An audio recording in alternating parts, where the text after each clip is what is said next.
Item ಯಾವುದೇ ಇರಲಿ try ಮಾಡಿ ಆಚಿ ಚಿಕನ್ ಮಸಾಲಾ. ಸರ್ಕಾರದ ಭರವಸೆ ಮಾರ್ಚ್ 2ಕ್ಕೆ ಮುಷ್ಕರ ಮುಂದೂಡಿಕೆ. ಮುಷ್ಕರ ಹಿಂಪಡೆಯುವ ನಿರ್ಧಾರದ ವಿರುದ್ಧ ಆಕ್ರೋಶ. ಸಾರಿಗೆ ನೌಕರರ ಬೇಡಿಕೆಗಳೇನು? ವೇತನ ಪರಿಷ್ಕರಣೆ ಬಗ್ಗೆ ಶೀಘ್ರವೇ ನಿರ್ಧಾರ. ಸಾರಿಗೆ ಬಸ್ ಪ್ರಯಾಣಿಕರ ನಿಟ್ಟುಸಿರು. ಈ ಸುದ್ದಿಯನ್ನು ನೋಡೋಣ ಸಾರಿಗೆ ಸಮರ ನ್ಯೂಸ್ ಟಾಪ್ ಮೇನಲ್ಲಿ. ಸಾರಿಗೆ ನೌಕರರ ದೊಡ್ಡ ಹೋರಾಟ ಶುರುವಿಗೂ ಮೊದಲೇ ಸರ್ಕಾರ 38 ತಿಂಗಳ ಪೈಕಿ 26 ತಿಂಗಳ ಹಿಂಬಾಕಿ ರಿಲೀಸ್ಗೆ ಒಪ್ಪಿತ್ತು. 1200 ಕೋಟಿ ಹಣ ರಿಲೀಸ್ಗೆ ಆದೇಶಿಸಿತ್ತು. ಮುಖಂಡರು 38 ತಿಂಗಳ ಅರಿಯರ್ಸ್ಗೆ ಪಟ್ಟು ಹಿಡಿದ್ರು. ಹೋರಾಟ ತೀವ್ರವಾಗ್ತಿದ್ದಂತೆ ಸಾರಿಗೆ ಸಚಿವರ ಸೂಚನೆ ಮೇರೆಗೆ KSRTC MD Akram Pasha freedom ಪಾರ್ಕ್ಗೆ ಆಗಮಿಸಿ ಜಂಟಿ ಕ್ರಿಯಾ ಸಮಿತಿ ಜತೆ ಸಭೆ ನಡೆಸಿದ್ರು. ಇಂದು ನಡೀಬೇಕಿದ್ದ ಮುಷ್ಕರ ವಾಪಸ್ ಪಡೆಯಲು ನಿರ್ಧರಿಸಲಾಯಿತು. ಮಾರ್ಚ್ 2ರವರೆಗಿನ ಡೆಡ್ಲೈನ್ ಬಗ್ಗೆ ಘೋಷಿಸಲಾಯಿತು. ಸರ್ಕಾರ ಮಾರ್ಚ್ 2ರ ಒಳಗಾಗಿ ಮಾರ್ಚ್ 2 ಒಳಗಾಗಿ ನಮ್ಮ ಜಂಟಿ ಕ್ರಿಯಾ ಸಮಿತಿಯನ್ನು ಕರೆದು ನಮ್ಮ ಎರಡು ಬೇಡಿಕೆಗಳು ಏನಿದೆ ತೀರ್ಮಾನಕ್ಕೆ ಬರೆದ ಹೋದ ಪಕ್ಷದಲ್ಲಿ ನಾವು ಇಲ್ಲದ ಪಕ್ಷದಲ್ಲಿ ನಾವು 2ನೇ ತಾರೀಕಿಂದ ಧರಣಿ ಸತ್ಯಾಗ್ರಹವನ್ನ ಇಲ್ಲೇನೆ ನಾವು ಕೂರ್ತೇವೆ ಅನ್ನುವಂಥ ತೀರ್ಮಾನವನ್ನ ನಾವು ತೆಗೆದುಕೊಂಡಿದ್ದೇವೆ. ಸಾರಿಗೆ ಮುಖಂಡರ ಈ ನಿರ್ಧಾರವನ್ನ ಒಪ್ಪೋದಕ್ಕೆ ಸಾರಿಗೆ ನೌಕರರು ಸುತಾರಾಮ್ ಸಿದ್ಧರಿರಲಿಲ್ಲ. ಯಾವಾಗ ಡೆಡ್ಲೈನ್ ಮುಂದೂಡಲಾಯಿತೋ ಆಗ್ಲೇ ವೇದಿಕೆ ಮುಂದಿದ್ದ ನೌಕರರು ಆಕ್ರೋಶಗೊಂಡ್ರು. ವೇದಿಕೆ ಕುಟ್ಟಿ ಬೇಡ ಪ್ರತಿಭಟನೆ ನಿಲ್ಲಿಸೋದು ಬೇಡ ಅಂತ ಗಲಾಟೆ ಮಾಡಿದ್ರು. ಈ ವೇಳೆ ಕೆಲ ಹೊತ್ತು ಹೈಡ್ರಾಮವೇ ನಡೀತು.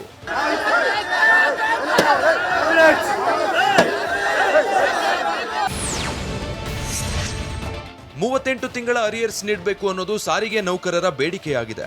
ಆದರೆ ಸರ್ಕಾರ 26 ತಿಂಗಳ ಅರಿಯರ್ಸ್ ನೀಡಲು ಒಪ್ಪಿದೆ.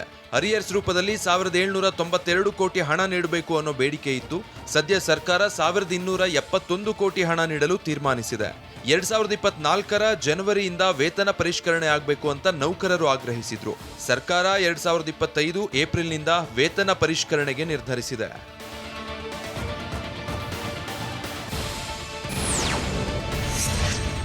ಈ ಮಧ್ಯೆ ಕೆಎಸ್ಆರ್ಟಿಸಿ ಎಂಡಿ ಕೂಡ ವೇತನ ಪರಿಷ್ಕರಣೆ ಬಗ್ಗೆ ಶೀಘ್ರದಲ್ಲೇ ಸಭೆ ನಡೆಸಿ ತೀರ್ಮಾನ ಕೈಗೊಳ್ತೀವಿ ಎಂದಿದ್ದಾರೆ.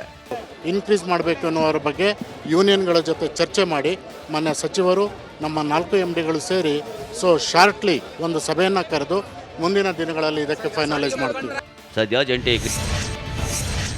ಸದ್ಯ ಜಂಟಿ ಕ್ರಿಯಾ ಸಮಿತಿ ಮಾರ್ಚ್ 2ರ ಡೆಡ್ಲೈನ್ ನೀಡಿದೆ. ಅದರೊಳಗೆ ಸರ್ಕಾರ ನಿರ್ಧಾರ ಪ್ರಕಟಿಸಿದ್ರೆ ಹೋರಾಟ ಹಿಂಪಡೆಯಲಿದೆ.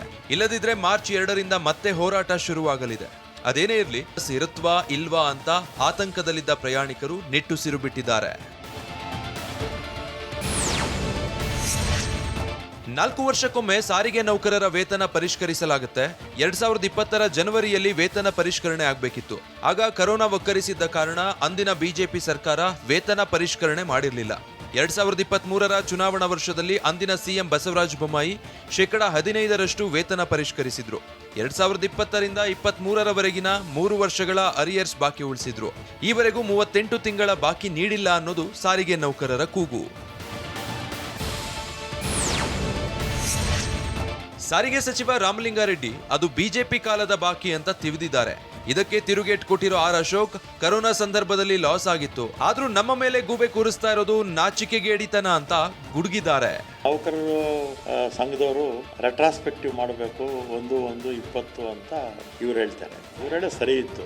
ಆದ್ರೆ ಆಗಿನ ಸರ್ಕಾರ 17/3/23ರಿಂದ ಜಾರಿ ಆಗುತ್ತೆ ಅಂತ ಅವರು ಜಾರಿ ಮಾಡ್ಬಿಟ್ಟು ಹೋಗ್ಬಿಟ್ರು. ಸ್ವಲ್ಪ ರಿಫಾರ್ಮ್ಸ್ KSRTCನಲ್ಲಿ ಏನೇನು ಮಾಡಬೇಕು ಅಂತೇಳಿ ಸಲಹೆ ಕೊಡೋದ್ರ ಜೊತೆಗೆ 14 ತಿಂಗಳು ಈ 38 ತಿಂಗಳದ್ದು ಬಾಕಿ ಡಿಸ್ಪ್ಯೂಟ್ ಇತ್ತಲ್ಲ, ಅವಾಗ ಅದರಲ್ಲಿ 14 ತಿಂಗಳು ಕೊಡಿ, ಕರೋನಾ ಎಲ್ಲ ಇತ್ತು, ಆ ಸಂದರ್ಭದಲ್ಲಿ ತೀರ್ಮಾನ ತಗೊಳ್ಳಿ ಅಂತ ಹೇಳ್ಬಿಟ್ಟು. ರಾಮಲಿಂಗಾರೆಡ್ಡಿ ಅವರು ಹಿಂದೆ ನಮ್ಮ ಸರ್ಕಾರ ಇದ್ದಾಗ ಬ್ಯಾಲೆನ್ಸ್ ಬಿಟ್ಟು ಹೋಗಿದ್ರು ಅಂತ ನಾನು ರಾಮಲಿಂಗಾರೆಡ್ಡಿಗೂ ಕೇಳ್ತೀನಿ, ಮುಖ್ಯಮಂತ್ರಿಗೂ ಕೇಳ್ತೀನಿ.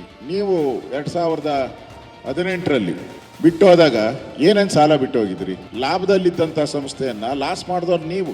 ಕೋವಿಡ್ ಸಂದರ್ಭದಲ್ಲಿ ಇಡೀ ಪ್ರಪಂಚದಲ್ಲಿ ಲಾಸ್ ಆಗಿದೆ, ನಮ್ದೇನಲ್ಲ. ಯಡಿಯೂರಪ್ಪ ಬೊಮ್ಮಾಯಿ ಅಲ್ಲ ಅದಕ್ಕೆ ಕಾರಣ. ಅದನ್ನ ಹೋಲಿಕೆ ಮಾಡಿ ಯಡಿಯೂರಪ್ಪ ಇದ್ದಾಗ ಆಗಿತ್ತು, ಬೊಮ್ಮಾಯಿ ಇದ್ದಾಗ ಆಗಿತ್ತು ಅಂತ ಹೇಳ್ತು ನಾಚಿಕೆಗೇಡಿನ ಸಂಗತಿ. 4 ವರ್ಷಕ್ಕೊಮ್ಮೆ ಅಂದರೆ 20ಕ್ಕೆ ಆಗಬೇಕಾಗಿತ್ತು. 20ಕ್ಕೆ ಬಿಜೆಪಿ ಸರ್ಕಾರ ಇತ್ತು, ಯಾಕೆ ಮಾಡಲಿಲ್ಲ? 21ರಲ್ಲಿ ಮಾಡಲಿಲ್ಲ, 22ರಲ್ಲಿ ಮಾಡಲಿಲ್ಲ, 23ಕ್ಕೂ ಮಾಡಲಿಲ್ಲ. 23ರಲ್ಲಿ ಚುನಾವಣೆಗೆ ಮುಂಚೆ ಬೊಮ್ಮಾಯಿ ಅವರು ವೇತನ ಪರಿಷ್ಕರಣೆ ಮಾಡಿದ್ರು. 15% ಕೊಡ್ತೀವಿ ಅಂತೇಳಿ, ಅದು ಅಷ್ಟೇ ವೇತನ.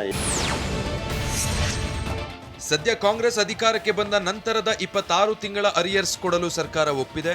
ಆದರೆ ಸರ್ಕಾರ ದಿವಾಳಿಯಾಗಿದೆ ಅಂತ ಆರ್ ಅಶೋಕ್ ಆರೋಪಿಸಿದ್ದಾರೆ. ಇದಕ್ಕೆ ಕೌಂಟರ್ ಕೊಟ್ಟ ಸಾರಿಗೆ ಸಚಿವ ರಾಮಲಿಂಗಾರೆಡ್ಡಿ ಕಾಂಗ್ರೆಸ್ ಸರ್ಕಾರದ ಸಾರಿಗೆ ಸಾಧನೆ ಮುಂದಿಟ್ಟಿದ್ದಾರೆ.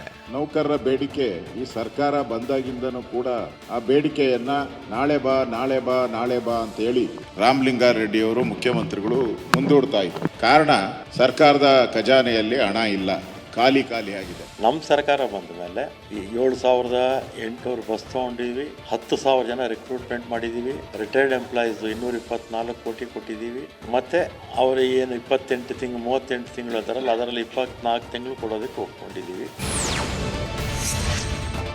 BJP MLC C T Ravi Congress ಈ ಹಿಂದೆ ಕೊಟ್ಟಿದ್ದ ಭರವಸೆಗಳ ಬಗ್ಗೆ ಪ್ರಸ್ತಾಪಿಸಿದ್ರು.